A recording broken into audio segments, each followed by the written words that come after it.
Сәлем, мен екі баланың анасымын. Бүгін мен сіздерге тек пайдалы тағамдарды таңдауды үйретемін. Мына жапсырмада жартылай құрамы ғана көрсетілген, ал мұнда екі сөйлем ғана жазылған. Балаларға қайсыны бересіз? Ол үшін басты ережелерді талдап көрейік.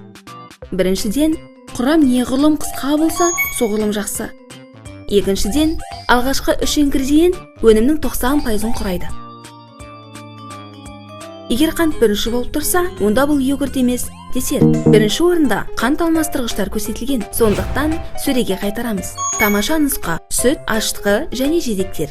Ал енді үшінші ереже: 100 грамм өнімнің құрамында қант мөлшері 5 граммнан аспауы тиіс. Мұнда 3-2 грамм көрсетілген, бұл қалыпты. Ал мұнда 17 грамм, бұл 4 қасықтың мөлшерін құрайды.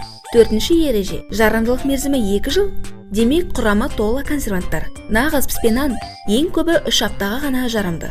4 алтын ережені есте сақтаңыз. Сапалы өнімнің құрамы қысқа болуы тиіс. Алғашқы 3 ингредиент өнімнің негізгі құрамы. Қант мөлшерінің аз болуы бала денсаулығының кепілі. Сапалы өнімнің сақтау мерзімі қысқа болуы тиіс. Бір ғана дұрыс әдет бүкіл отбасы денсаулығының кепілі. Ертеңнен бастаңыз.